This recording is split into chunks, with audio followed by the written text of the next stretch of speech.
Assalamualaikum warahmatullahi wabarakatuh. Semangat pagi anak-anak. Mari kita awali pembelajaran pagi hari ini dengan bacaan basmalah. Bismillahirrahmanirrahim. Hari ini kita akan belajar tentang binatang yang halal dan yang haram. Kompetensi dasarnya yaitu menyajikan klasifikasi binatang halal dan haram dikonsumsi.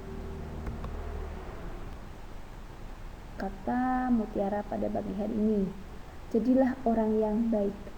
Menjadi orang baik tidak akan pernah rugi. Suatu saat kebaikan itu akan kembali kepadamu tanpa kamu meminta, tanpa kamu memelas.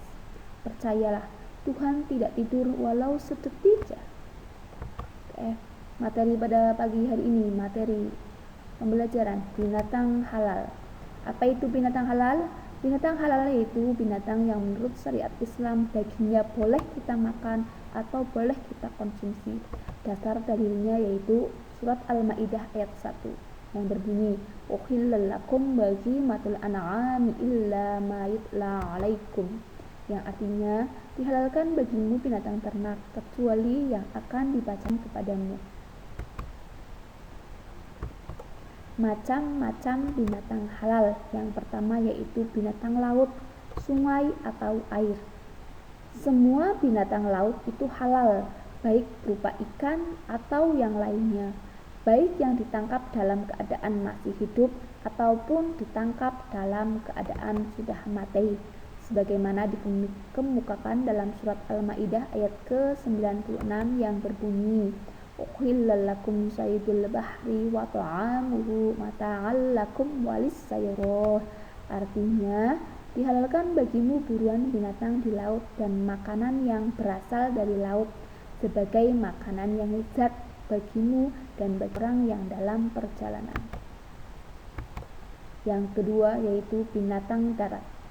Di antara binatang darat yang halal untuk dimakan dan dinyatakan langsung oleh Allah dan Rasul-Nya adalah sebagai berikut. Yang pertama, binatang ternak, unta, sapi atau kerbau, kambing atau biri-biri, domba atau rusa, dan ayam serta kuda.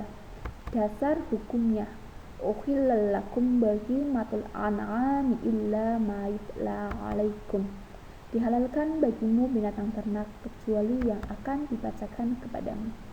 Yang kedua, binatang yang bukan ternak berupa kuda, himar liar, kelinci, belalang, dan burung-burung kecil. Kuda merupakan salah satu jenis binatang yang dinyatakan kehalalannya langsung oleh Rasulullah.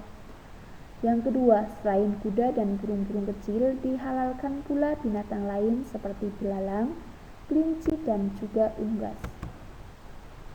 Manfaat binatang yang halal. Adapun manfaat binatang yang halal adalah memakan binatang yang halal akan membawa dampak yang positif bagi kesehatan, baik sisi jasmani dan rohani. Manfaat secara rohaninya dari manfaat makan halal adalah terbukanya peluang terkabulnya ibadah dan doa kita kepada Allah Subhanahu wa Ta'ala. Yang ketiga, meningkatkan kesucian jiwa dan kejernihan hati. Yang keempat, memunculkan semangat beribadah. Yang kelima, mendekatkan diri kepada Allah dan digolongkan dengan orang-orang yang soleh, sebab orang yang bersangkutan telah melaksanakan atau telah memenuhi syariat Allah. Materi selanjutnya, binatang haram.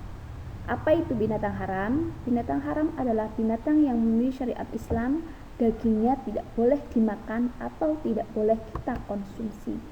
Macam-macamnya apa saja? Yang pertama yaitu binatang bertaring atau buas. Yang kedua, binatang yang berkuku tajam. Yang ketiga, binatang yang disuruh untuk membunuh, yakni ular, burung gagak, tikus, anjing, dan burung elang. Lanjut yang keempat yaitu binatang yang dilarang dibunuh, yakni semut, tawon, burung hudhud, dan burung suradi.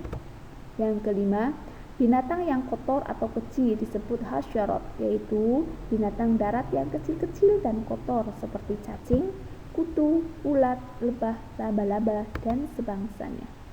Yang keenam yaitu binatang yang hidup di air dan di darat atau yang disebut dengan amfibi seperti katak, buaya, kura-kura, bekicot, yuyu, dan sebagainya.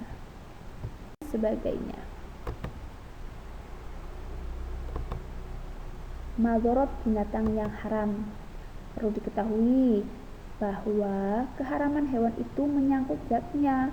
Bagaimana cara memperolehnya? Memperolehnya dengan cara yang baik atau tidak, dan cara menyembelihnya dengan menyebut nama Allah atau tidak. Ketika kamu menyembelih tanpa menyebut nama Allah, maka hewan itu haram dimakan. Atau walaupun itu hewan haram, tapi kamu memperolehnya dengan cara yang haram, maka binatang itu masuk dalam makanan yang haram. Sesuatu yang diharamkan apabila dilanggar akan mendapat mudorot atau akan mendatangkan mudorot atau mendatangkan kejelekan. Adapun mudorot binatang yang haram antara lain yang pertama, binatang yang diharamkan oleh Allah bila dimakan akan berdampak yang jelek atau yang menjadi buruk baik secara jasmani maupun rohani. Yang kedua, akan dimasukkan ke dalam panasnya api neraka. Nabi Muhammad bersabda, badan yang tumbuh dengan makanan haram, api neraka pantas untuknya. Seorang yang makan daging anjing maka mempunyai jiwa seperti hewan yang dimakannya, dampak secara rohani. Yang keempat, karena banyak makanan haram, doanya tidak terkabulkan oleh Allah Subhanahu wa Ta'ala. Oke, tugas pada pagi hari ini yaitu kamu harus dapat mengklasifikasikan atau mengelompokkan mana makanan, mana hewan yang haram, dan mana yang termasuk hewan yang halal dimakan. Silahkan kalian ditulis di buku tugas kalian masing-masing macam-macam hewan. Dibuat bagan seperti dalam contoh, macam-macam hewan, yang halal apa saja, yang haram apa saja. Silahkan kalian sebutkan masing-masing 5 yang halal dan 5 yang haram. Oke, sampai di sini pembelajaran pada hari ini. Terima kasih, tetap semangat. Assalamualaikum warahmatullahi wabarakatuh.